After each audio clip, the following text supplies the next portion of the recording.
Welcome to the Phoenix Prosperity Podcast, where wealth meets legacy. Join your host, Tim Fergestad, as we explore the journeys of Phoenix's finest to success and beyond.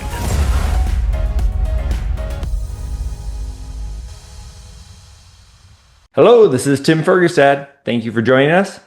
And joining us today is Jason Monczka. How do I say that, Jason? That's actually correct. Monczka. Monczka. All right. The guy CEOs call when their insurance is a mess and their money is leaking. For 2 decades, he's streamlined policies, aligned renewals, and saved multi-location businesses 20 to 30% instantly. Jason is a master connector who brings honesty, efficiency, and opportunity everywhere he goes. We've talked briefly about mentorship and definitions of success. I'm excited to dive into it. Welcome to the show, Jason. Thank you. I appreciate you having me. All right. And I feel like for our viewers, I mean, some people watch us on YouTube, some people listen. The viewers, I think you need to explain the artwork behind you real quick, if you don't mind. All the great pictures. It's a great story. So Tom Pomeroy, the founder, my partner, he's owned this agency for roughly 54 years. However, prior to starting the agency in his roughly early 20s, when he was 17 years old, he went to a comic book fair. And so this is roughly, 55 years ago or so. And he met this gentleman at the comic book fair way back when, and this guy's name happened to be Stan Lee. And Tom started doing comic books for Stan because he was 17 and Stan was paying him money and Tom could draw, and that was it. Well, it turns out Stan Lee had this little company called Marvel. And over the years, many years, not only did Tom draw a lot of the comic books for Stan or Marvel, he also did a lot of the oil paintings that were eventually turned into the movie posters for some of the Marvel movies. But most important, he was one of the few people that hoarded these comic books and kept them all. And he has basically every comic book ever printed by Marvel in about 6 giant fireproof safes. Wow. That's quite a treasure, for sure. Yes. For sure. Okay. So, let's talk. Before the show, we were talking a little bit about success, and if you don't mind, I'm always interested in people's definitions of success. One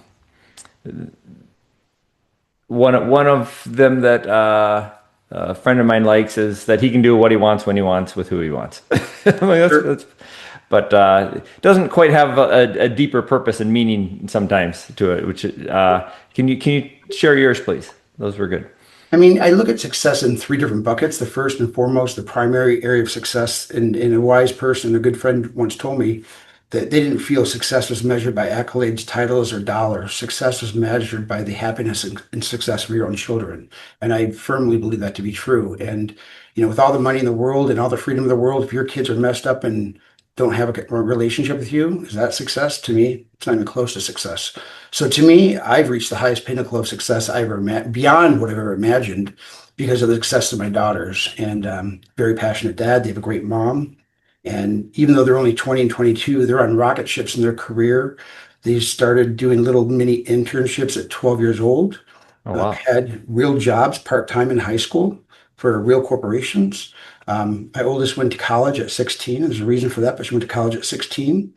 And because she had found that finance was her calling, she had made a lot of money of her own before college, and it afforded her to go on 40 trips around the US and in Europe while in college, while having 3 high-profile internships. She graduated at 20 years old, had an offer from a prominent CPA firm waiting for her a year before she graduated that she already had 3 internships with. And she's now been working with them. She's only 22 now. She just got accepted into her Master's of Accountancy program at ASU, which the firm is sponsoring. And they've already put her on the Trump media audit team and got her specialized training and put her on the crypto audit team. Oh, wow. And, that's mentorship, in my opinion. My youngest daughter, she's on the same path, working hard, going to school, making all the right moves.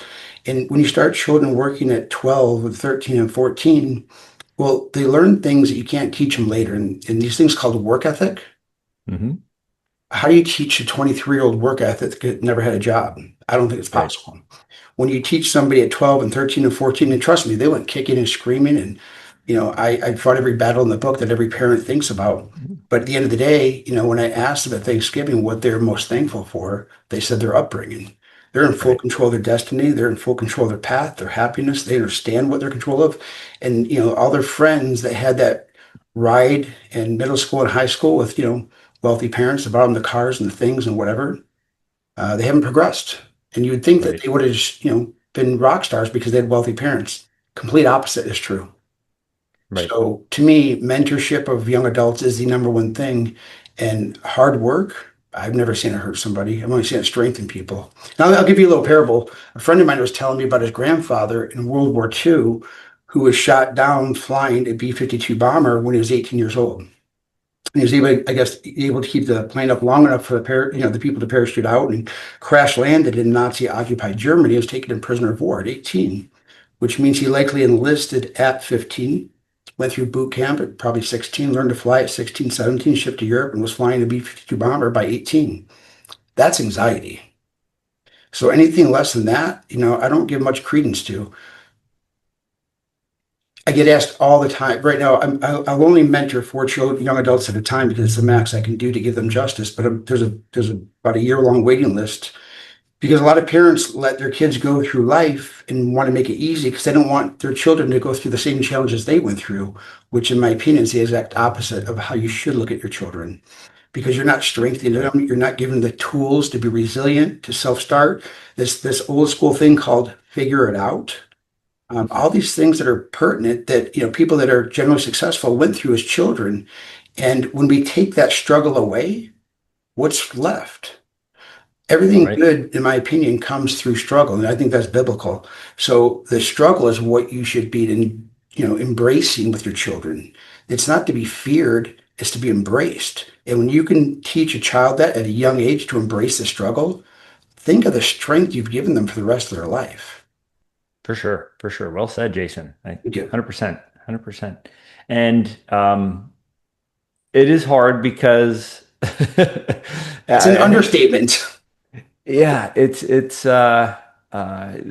a lot of that in this generation. I hear. I mean, not just the fact that there's not a great work ethic out there, that they're not good at doing hard, right? And that comes from parents who aren't willing to do the hard thing as well, right? And But you're doing a disservice to your child by not doing the hard thing. So right, at the end of the day, what is it really about? Is it about strengthening your child and giving them the tools, or is it making them have an easy life that they can't do things on their own? for sure, for sure.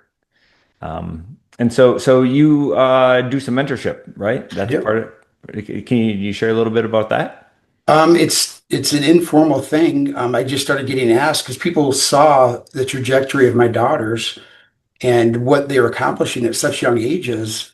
And people just call me and ask me questions. And I got interviewed, often by the TV or the magazines or newspaper or whomever, asking my opinion or my perspective on mentorship. And I just told people what I thought. And apparently, I guess it resonates because it seems to be against the grain of what most people do. And so I get asked by their, friends or clients often to mentor the children. And, I take it very seriously. And it's not something that's a formal program. And I explain to the person that I'm mentoring, this is a choice for both of us. And so as long as you don't waste my time, I won't waste yours. And it's not about me having this agenda. It's about being a sounding board. And I know firsthand, young adults will listen to me more than they'll listen to their own parent because that's what my daughters did. I surrounded them with people I trusted to deliver the message that they wouldn't accept from me at that age, but they Right, accept it from the people I surrounded them with. And so I was fortunate enough to have these messages delivered from people I trusted that, preteens and teen girls didn't want to hear from their dad. Simple for as that. sure. And so it's the same thing. And again, mentoring a child, they all have different needs, different focuses, different paths. And it's about being a sounding board, hearing what they're saying, and then kind of bringing it back to them, and then getting some research to look into it further. And of course, they're going to be scattered all over the place. This, that, and the other thing. That's great. Let's start breaking it down now. Let's create some action items. Do some homework. Let's talk next week. How's your social life going? How's your home life going? What are you thinking about work? Are you working right now? How's school going now? Just basic questions. I'm not a Right, counselor, I'm not a therapist, but I certainly am a realist. And I think giving that real perspective to young adults, young children, they embrace it because they're not always given that. They might be told what to do or what not to do, but to hear their ideas and then to not say yes or no. That's not my job. My job is to come back and say, well, why don't you look into this? Do some research. What does this career path pay? What does the education to get there cost and pay? And how long does it take Right. to, pay it back? So start making decisions. I always played a game with my daughters. We say 5 steps backwards. So we pick a goal, short term, long term, could have 20 goals going at once. But whatever that goal was, we talk about the 5 steps looking backwards to achieve that goal. A goal is one thing, but without a plan, it's nothing. Right. I think a lot of that starts with intention, right? You have to, well, you get them to think about it, as you said, right? My oldest, she wants to be a licensed CPA by 24, which she will be. And she wants to be a CFO before she's 30, which I have no doubt that she will achieve that. She also wanted to be a niche. So to be a successful young female, a CPA license with CFO experience, with crypto experience, she's on the right path. Right. But it doesn't just happen, right? You have to sit down and ask them questions and be intentional with the time you have with them, as well as they have to be more intentional with their time and not just be reactive and consuming content of other people on their phones and other stuff all the time. Of course. I mean, she's 22 and technically she has 10 years of work experience on her resume. Granted, the first few years were kicking and screaming and it wasn't fun, but Right. she got 10 years of experience. People that are starting to work at 22 and have 0 years, there you go. So what would you say is the biggest challenge or the starting point for people in that spot when they have young adults or kids at home? They want to get them on a permanent growth path. I think it's simple. I don't think any parent with young preteens and teens can deliver the messages that will be heard by their children. It has to, the whole adage, it takes a village. It absolutely does. It takes, both parents. It takes, brothers, sisters, aunts, uncles, grandparents. And if you don't have those, then you can surround yourself with people in the community, whether it be neighbors or, people that you know from work, people that you trust, church, wherever you find good people from to help surround your children to deliver them the right message. Bring them to adult parties, not parties, but like events. Sure. Anything you can do to expose them to adult-like conversations that's going to strengthen their mind and start shaping their mind in the right direction. Sure. Expose them to they don't know what's out there until they see it. Exactly. Right. How about this? How many kids go to college and have no clue what they want to do afterwards? In my opinion, that should be figured out before you go to college. It doesn't mean you can't change or deviate, just like yourself, Right. from neuroscience to real estate. However, if you've had 4 internships in high school or even beyond, younger than that, before you go to college, and for my oldest, I thought interior design. Nope. Thought it was architecture. Nope. Thought it was law. Nope. All right. Well, my friend has a fund. Do you want to work in finance? Sure. She was like, boom. I was like, holy cow. Went to school got her finance degree, and then jumped into accounting because realized that, finance people can't do accounting, but accounting people can do finance. So gave her a higher level of understanding finance. Right. By the way, she can do taxes better than you can. I'm sure. There's a saying I like: clarity through action. Yep. Right. Yep. That's how you find out the path forward, is by trying it. And here's a great example, and it's not to pick on anybody, but I had a longtime friend call me to ask if I would talk to her son, who was graduating with an electrical engineering degree. And he was 23. okay. And so before I got on the phone call, I got a copy of his resume, and I'm like, oh boy. And I got on the phone, introduced myself, explained my relationship that I'd known his mother for X amount of years, and I asked him one question. I said, do you want the truth? In the conversation, the tone changed. You could just tell, like everything changed. And he said, yes. I said, okay, because that's what you're going to get from me. And going through his resume, I said, I understand you're graduating with a degree in electrical engineering, which is nice, but I don't see any job experience. And he asked me, well, what about my current job? I said, as a Zamboni driver at 23, I go, if you're 14 or 15, I'd probably be mildly impressed. At 23, I think you're lazy. Right. Nothing in your summers, nothing on, winter breaks. There's nothing. And what I think has happened is that you've been afforded this ability to go to college, which is wonderful, and get this degree, which is awesome. But you have 0 practical experience. So in my opinion, you're starting salary is probably worth about $40,000 to $45,000 a year. And he was insulted and said he wouldn't work for that. And I go, exactly. That's the problem. You should have been working for that 5 years ago. Right. And I said, if you want my real advice, whether you take out a loan or your parents can afford it, go back and get your master's or your MBA.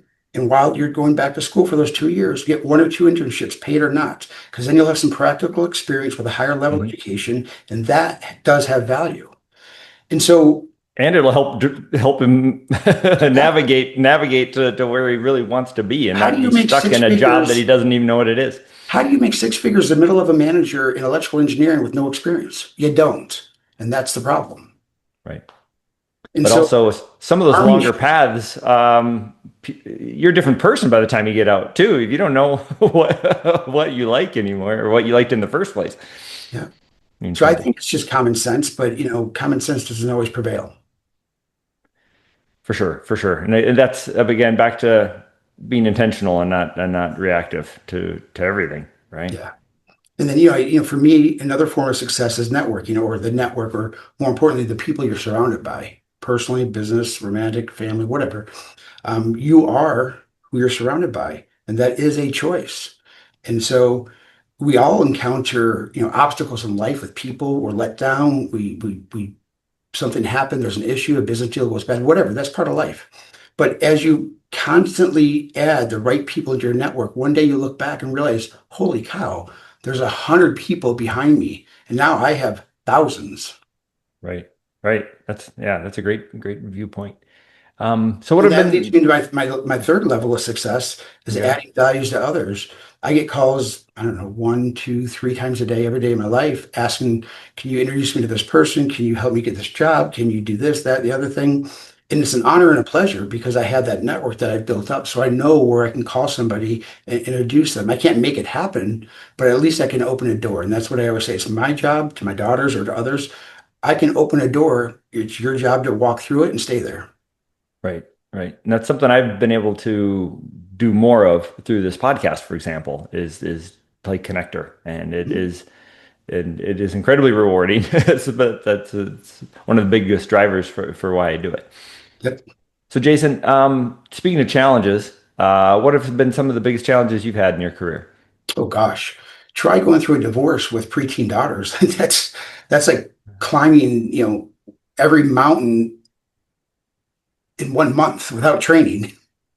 It's terrible. You got to figure it out. But, I think a lot of parents try to reinvent themselves, which, of course I did as well. But if you focus on your children and their betterment, and the operative word here is consistency, that's the most important thing in the world, because, what's success without children that care about you? Sure. That's the roots and wings part of legacy, I guess, right? You want them to have the wings to go out and be successful, but you also want them to come back home in the holidays and have a relationship with them. Yep. I mean, I know a lot of the right people here in the Valley, and I won't mention names, but we have an unwritten rule. If somebody doesn't have a relationship with their children, we will not do business with them.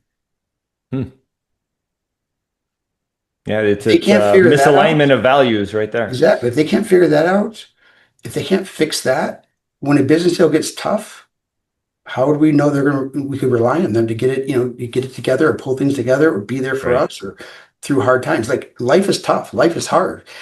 To me, long-term friendships are predicated on time. It doesn't mean that we had all good times. Oftentimes we had bad times, but that value of time usurps everything, because that person's been there through the good and the bad, the pretty and the ugly, and everything in between, because that's just part of life. So time to me means everything. For sure. Good one. More gems. Thank you, Jason. Okay. I'm thinking future now, like 2026 goals and hurdles to those goals. Can you share some of those? Yeah. So, I mean, I'm in the insurance business. I come from a construction background, took a minor exit in 17, accidentally got pulled into the whole wonderful world of insurance, and first started with the employee benefit side for many years. Then after that, decided to get the P&C license, property and casualty, and did both on both ends of the spectrum. And then, over time, accidentally was taught, or I learned about what's called an 831B, which is a form of tax and a form of insurance, which is the two top things people hate to talk about. But the combination of that and looking at different modalities to insure a company is where the savings come from. If anyone has gone through a renewal in Q4 this year on the health and benefit side, it's been disastrous and awful. The average renewal has been 25 in the low to 75 in the high. On the commercial, it's not been pretty. On the auto for 2026, auto insurance, we're talking fleets, we're not talking individuals, but on the fleets for companies, they're projecting it could go up as high as 100%. That means companies go out of business. They can't afford 100% increases, especially if the economy is not rising. So the only way to grab control of your insurance spend is through a form of a captive or a self-insurance product. And to complement that with what's called an 831B is a way that people can mitigate risk, which is, eventually save money, stabilize cash flow. That means you can weather storms through surprises, and build long-term wealth, which is the entire point of working hard. Okay. And the 831B is a tax advantage program that allows them to maybe get some reserves to cover those other expenses and give you some buffer. Okay. Yep. There's a lot of bad media out there because people abuse it just like anything else. So take that and put it aside for a second. And I'm going to say it in the most simplistic terms. And I'll actually ask you a question. Just pretend you're a general contractor or a business owner. Has a client ever not paid you? Yes. Has a vendor ever gone out of business or stopped a job where you had to find another vendor or another subcontractor and you had to absorb the increased cost of that contract to finish your obligations? For sure. Has shit gone wrong that you had to pay for that you didn't anticipate? All the time. That could be paid for with tax deferred dollars instead of just coming out of your operating budget, which it already does. So my point being is that everybody doesn't realize this. They're already doing these things. They're just not planning properly for it. So when all these little surprises come up, you're paying for them as a business owner or you're going out of business. This is a way to set aside tax deferred dollars prudently to self-insure against these type of risks that you cannot anticipate. But when they do come up, they have to be absorbed by an operating budget or you go to business. And when those risks don't come up every year, that tax deferred money grows. And that's how long-term wealth is built. Okay. And I hate saying this term, but it's 100% true. This is how the rich get richer. Right. But it is over time. It's not overnight stuff. That's a lotto. Right. And you're right. Insurance is one of our biggest expenses in our commercial real estate stuff, and they've gone up significantly over the past several years. So that's been a real challenge for us as well. Like right there, you should be on a master policy with all of your apartment complexes, and that's going to drive rates down 15 to 30% just by consolidating that. It's going to increase your increase your coverages by decreasing your premiums, plus making it more efficient. At a certain point, you might be able to go into your own single cell captive, while you could also be setting aside tax deferred dollars into your own account that you control that can be utilized for, let's call it deferred maintenance. You have deferred maintenance, right? Yep. You pay for it out of your operating budget. You budget for it. Yep. You might as well do it with tax deferred dollars because that's what it's allowed for. Okay, excellent. We do have master plans, though. We work with different property management companies that already have these master insurance policies, which definitely help us a lot. They don't have the 831B. Okay, yeah, I'm looking forward to learning more about it. Thank you, Jason. So, upcoming other 2026 stuff. You have some events coming in the new year? I'm going to be doing on February 10th and 11th. The locations are being finalized, but I'm going to be hosting a series of 6 different events over 2 days. And it'll be predominantly for CPAs, along with their clients and wealth management, individuals and firms. And I'll be offering what's called CEs or continuing education credits on the topic of the 831B. Because, professionals like them, they have to get these CE credits. And so I'm going to offer the courses to get the credits learning about the 831B. Okay, excellent. And how does that work for CE? Certain certifications, those CE credits have to come from certain sources. Do you have to get do you have some sort of certification for their industry? I don't, but I'll bring, since I'm the person that's on this side of the spectrum, I can't be teaching the same thing that I'm responsible for in business. I see. So I bring down an independent person, Brings people together, everyone in the institute who's licensed, who's been certified, and that person will teach the coursework on that. Okay. Perfect. Great. I just sponsor it. You're a master connector, and that's how it works. Yeah, it's fun. I mean, to be able to find a topic that incredibly successful and smart people, such as CPAs and very successful business owners, have never heard of. It's a great way to lead a conversation, and then after they understand it, to be able to add true value to them. To me, that's what life's about. Heck yeah, awesome. So, Jason, a reflection question as we wrap things up here today. What do you wish you knew sooner about wealth and success earlier in your career? Gosh, how do you wind back emotional intelligence and apply to your prior self 20 years ago? I mean, if I could, that's the viewpoint I always take too. I'm like, because some of the stuff I really would like my younger self to know, they wouldn't act on it or appreciate it. But I couldn't have learned it also without going through the struggle. Exactly. So, to me, emotional intelligence is the single most important thing in the world. It brings empathy, it brings compassion, it brings intellect, it brings all these wonderful things. But you can't just turn on a switch and apply it to your prior self. You got to go through that struggle to learn it. Right. Well, that's also true. I mean, people have gone through horrible things like POWs and stuff. They say that often they wouldn't change it because it forged them into who they are now. Exactly. Embracing the struggle. That's, to me, the win. That's where everything good comes from, by embracing the struggle and not being afraid of the struggle. Okay. So that maybe could be it, really, is just, it's going to be hard, and embrace it. It's going to be hard regardless. Yeah, man, might as well make the most of it. Exactly. Okay, excellent. Thank you, Jason. If people would like to connect with you or learn more, where can they go? What should they do? LinkedIn. I get a lot of people reach out all the time. I'm always happy to connect with others. If I can add advice or answer a question or do something that adds value, I'm all about that. I think it's just a better way to go through life. Okay. It's Jason Monczka, but it's spelled Monczka. Right. Which, by the way, is what's that heritage to that name? Polish. Okay. Yeah. We might not be the smartest people, but we work hard. I got a lot of really smart, hardworking Polish friends. Good. Yeah, good values and good, successful people. So exactly. That's awesome. Well, thank you. All right. Well, thank you. Thank you, everybody, for listening and watching. Thank you again, Jason Monczka, for joining me today. Very much appreciate you sharing your story, but your impact into success, and here locally with everyone. Have a great day. Inspired by our guests? Visit phoenixprosperitypodcast.com/guest and join us on the show and share your success story with Tim. The spotlight awaits.